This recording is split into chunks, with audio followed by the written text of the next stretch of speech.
Morning student.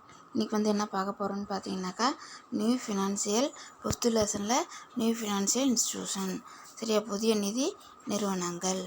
இதில் number of institution of finance have been established to cater to the credit requirement of various segment of industry and need. A brief outline of this institution is presented below. Cater to the credit requirement of various segment of industry and need. A brief outline of this institution is presented below. அப்படிங்கிறாங்க. என்ன சொல்கிறாங்கன்னு பார்த்தீங்கன்னாக்கா, தொழிற்சாலைகளின் தேவைகளை பூர்த்தி செய்வதற்காக புதிய நிறுவனங்கள் உருவாக்கப்பட்டு கடன் அளிக்கப்பட்டது. சரியா, புரிஞ்சுதா? தொழிற்சாலை தேவை பூர்த்தி செய்கிறதுக்காக என்ன பண்ணாங்க, அவங்களுக்கு புதிய தொழிற்சாலைகள் நிறுவனங்கள் உருவாக்கி அவங்களுக்கு தேவையான நிதி வசதி என்ன பண்ணாங்க, ஏற்படுத்தி கொடுத்தாங்க. நிறுவனங்களை பற்றி சுருக்கமாக கீழே காணலாம். அந்த என்னென்ன இன்ஸ்டியூஷனுங்கிறத என்ன பண்ணலாம், இங்கே பார்க்கலாங்கிறாங்க. First one, venture fund institution, துணிகர நிதி நிறுவனம். Venture capital financing is a form of equity financing designed specially for founding new and innovating project idea. Venture capital funds bring into force the high technology project which are converted into commercial product. May specialized financial institutions have promoted their own venture capital funds. They include Risk Capital Foundation of IFCI, Venture Fund of IDBI, SIDBI, Technology Development and Infrastructure Corporation of Indian, TDICI and others அப்படிங்கிறாங்க. சரியாப்பா, venture fund institution சொல்லி பார்த்தீங்கன்னா துணிகர நிதி நிறுவனம். இவங்க என்ன பண்ணுறாங்கன்னு சொல்லி பார்த்தீங்கன்னாக்கா, துணிகர மூலதன நிதி என்பது சாதாரண நிதியில் ஒரு பகுதியாகும். சரியா, வெஞ்சர் ஃபண்ட் இன்ஸ்டியூஷனுங்கிறது இதில் என்னென்ன ஈக்விட்டி ஃபினான்ஸில் ஒன் ஆஃப் த பார்ட்டு, சரியா, ஒரு பகுதி அப்படிங்கிறாங்க. இது புதிய திட்டம் மற்றும் கண்டுபிடிப்புக்கு நிதி வழங்குவதற்கு உருவாக்கப்பட்டது. வெஞ்சர் ஃபண்ட் இன்ஸ்டியூஷன் எதுக்காக கிரியேட் பண்ணியிருக்காங்கன்னு சொல்லி பார்த்தீங்கன்னா, எஸ்பெஷலி எதுக்காக, நியூ அண்டு இன்னோவேஷன் ப்ராஜெக்ட் ஐடியாஸ்க்காக என்ன பண்ணியிருக்காங்க, இவங்க இதை கண்டுபிடிச்சிருக்கிறாங்க, உருவாக்கியிருக்கிறாங்கங்கிறாங்க. துணிகர மூலதனம் என்பது தொழில்நுட்ப திட்டங்களை வணிகமயமாக்குவதற்கு தேவையான நிதியினை அளிக்கிறது. சரியா, வெஞ்சர் ஃபண்ட் இன்ஸ்டியூஷன் என்ன, நியூ டெக்னாலஜியை என்ன பண்ணுறாங்க, நியூ டெக்னாலஜியை அவங்க கொண்டு வரதுக்கு ஹைடெக் டெக்னாலஜி ப்ராஜெக்ட் அவங்க கொண்டு வரதுக்காக என்ன பண்ணுறாங்க, இதை யூஸ் பண்ணுறாங்க. அவங்களுக்கு தேவையான ஃபினான்ஸ் என்ன பண்ணுறாங்க, இவங்க கொடுக்குறாங்க. நெக்ஸ்ட்டு பார்த்தீங்கன்னாக்கா, பல சிறப்புமிக்க நிதி நிறுவனங்கள் துணிகர மூலதன நிதி மூலமே உச்ச நிலையை அடைந்துள்ளது. சரியா, ஒரு சில வெஞ்சர் ஃபண்ட் இன்ஸ்டியூஷன் மூலமாக என்ன பண்ணியிருக்காங்க, நியூ இன்னோவேட்டர், சரியா, நியூ கம்பெனிஸ் என்ன பண்ணியிருக்காங்க, அவங்க நல்ல ஒரு ஸ்டேஜுக்கு பொசிஷனுக்கு என்ன ஆகிருக்கிறாங்க, அவங்க போயிருக்கிறாங்க அப்படிங்கிறாங்க. அதேமாதிரி அவை ஐசிஐசியின் ஆபத்து மூலதனம் ரிஸ்க் கேபிட்டல், சரியா, ரிஸ்க் கேபிட்டல் ஃபண்டு, ஆபத்து மூலதனம் ஐடிபியின் துணிகர நிதி, எஸ்ஐடிபியின் தொழில்நுட்ப வளர்ச்சி, இந்திய கூட்டமைப்பு நிறுவனம், சரியாப்பா, இந்திய கூட்டமைப்பு நிறுவனம், technology development and infrastructure corporation of India, அதுதான் TDICI, சரியா, மற்றும் பல அப்படிங்கிறாங்க. இவங்களாம் என்ன பண்ணியிருக்காங்கன்னு பார்த்தீங்கன்னாக்கா, நியூ இன்னோவேஷனுக்காக என்ன பண்ணியிருக்காங்க, நியூ டெக்னாலஜிக்காக நிறைய என்ன பண்ணியிருக்காங்க, அவங்க நிதி கொடுத்துருக்காங்க. நெக்ஸ்ட்டு பார்த்தீங்கன்னாக்கா என்னன்னு சொல்லிட்டு, நெக்ஸ்ட்டு மியூச்சுவல் ஃபண்ட் என்னன்னு சொல்லி பார்த்தீங்கன்னா பரஸ்பர நிதி, financial institution that provide facilities for channeling saving of small investor into avenue of productive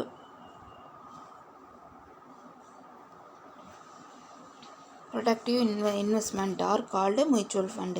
A mutual fund company invests the fund pooled from shareholder are given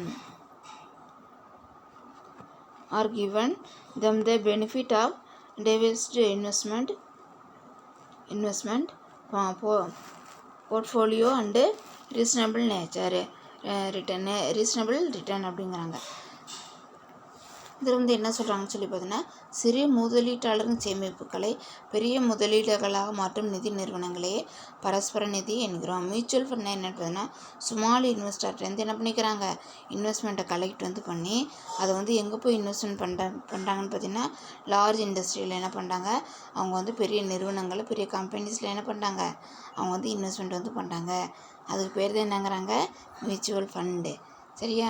next, பரஸ்பர நிதி நிறுவனம் பங்குதாரர்களிடம் பெற்ற நிதியினை முதலீடு செய்வதற்கு அந்த முதலீடிலிருந்து பெற்ற பலனை பங்குதாரர்கள் அளிக்கிறது.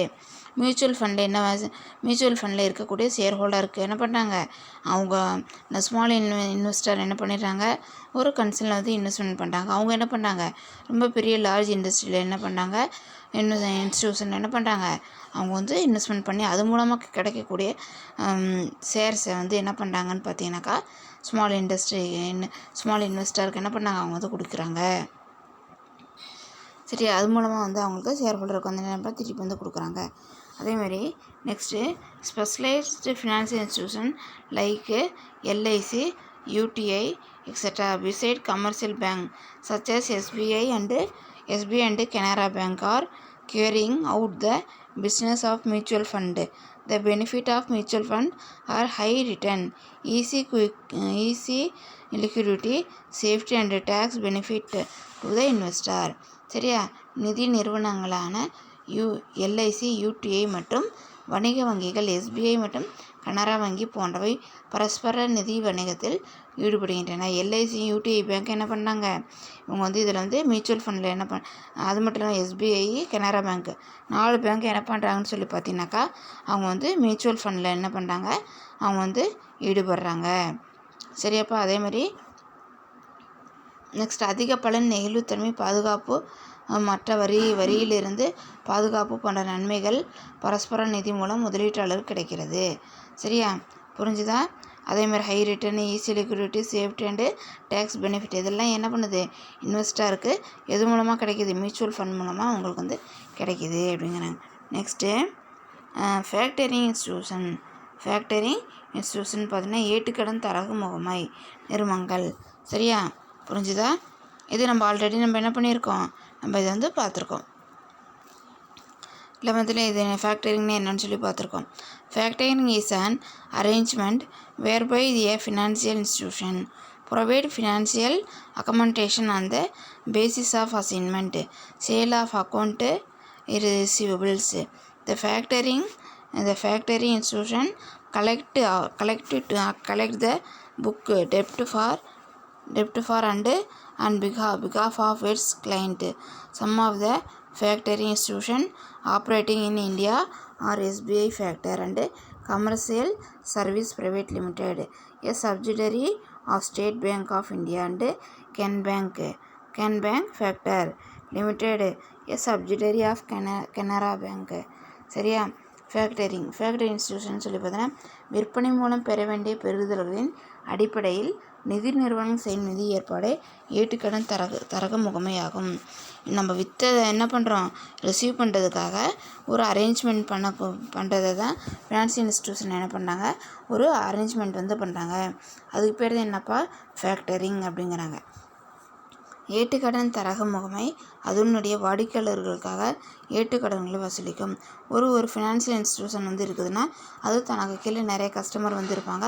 அவங்க வந்து யாருக்கு வந்து கடன் வந்து கொடுத்துருக்காங்களோ, சரியா, கடனுக்கு வந்து குட்ஸையோ ஸ்டாக்கையோ வேறு என்ன அமௌண்ட்டு இது மாதிரி கொடுத்துருந்தா அவங்க மூலமாக என்ன பண்ணியிருக்கிறாங்க, அவங்க வந்து கலெக்ட் வந்து பண்ணிக்கிறாங்க. அதுக்கு பேர் தான் என்னங்கிறாங்க, ஃபேக்டரிங் அப்படிங்கிறாங்க. இந்தியாவில் செயல்படும் சில நிறுவனங்களாக எஸ்பிஐ மற்றும் வணிக சேவைகள், எஸ்பிஐயின் துணை நிறுவனம் மற்றும் கான்பேங்க் ஃபேக்டரிங் லிமிடெட் கனரா வங்கி துணை நிறுவனம் ஆகும். சரியா? இவங்களாம் என்ன சொல்கிறாங்கன்னு சொல்லி பார்த்தீங்கன்னாக்கா, ஒரு கான்பேங்க், சரி எஸ்பிஐ அதேமாதிரி கமர்ஷியல் பேங்க்கு, சரியா, commercial service private limited, subsidiary State Bank of India, Canara bank factors limited அப்படின்னு இருக்குது. சரியா, சப்சிடரி ஆஃப் கனரா பேங்க்கு. இவங்களே என்ன பண்ணுறாங்க, தன்னோட கஸ்டமருக்கு பதில் என்ன பண்ணிக்கிறாங்க, அவங்க வந்து இதெல்லாம் வந்து கலெக்ட் வந்து பண்ணிக்கிறாங்கங்கிறாங்க. Next, over the counter exchange of India, OTCE. The OTCE was set up by a premier financial institution to allow the trading of security across the electronic counters throughout the country. It addresses some specific problems of both investor and medium-sized companies. Some of the greatest strength of OTCE and are transferring of transaction, quick deals, faster settlement and better liquidity அப்படிங்கிறாங்க. சரியாப்பா, இந்திய உடனடி பங்கு மாற்றம். சரியா, OTCE, over the counter exchange of India. OTCE இது இம்பார்ட்டண்டான question. இது பங்குகளை இந்தியா முழுவதும் the OTCE was set by a premier financial institution to allow the trading of security across the electronic counter throughout the country அப்படிங்கிறாங்க. பங்குகளை India முழுவதும் மின்னணு மூலம் வியாபாரம் செய்யும் நோக்கத்தோடு முதன்மை நிதி நிறுவனங்கள் உருவாக்கப்பட்டதே OTCE. சரியாப்பா, ஷேர்ஸை வந்து என்ன பண்ணுறாங்கன்னு சொல்லி பார்த்தீங்கன்னாக்கா, வேர்ல்டு ஃபுல்லுமே என்ன பண்ணுறாங்க, ட்ரேடிங் வியாபாரம் வந்து பண்ணுறதுக்கு, வணிகம் வந்து பண்ணுறதுக்கு அந்த நோக்கத்தோடு என்ன பண்ணியிருக்கிறாங்க, எலக்ட்ரானிக் கவுண்டர் மூலமாக என்ன பண்ணியிருக்காங்க, ஆரம்பித்த பெரிய நிறுவனங்கள்லேருந்து என்ன பண்ணியிருக்காங்க, அவங்க வந்து ஆரம்பிச்சிருக்காங்க. அதுக்கு பேர் தான் என்னங்கிறாங்க, OTCE. சரியா, இதன் மூலம் முதலீட்டாளர் மற்றும் நிறுவனத்திற்கு சில பிரச்சனைகள் இருந்தபோதும் வெளிப்படைத்தன்மை, விரைவான முடிவு, நெகிழ்வுத்தன்மை ஆகிய நன்மைகளை அளிக்கிறது.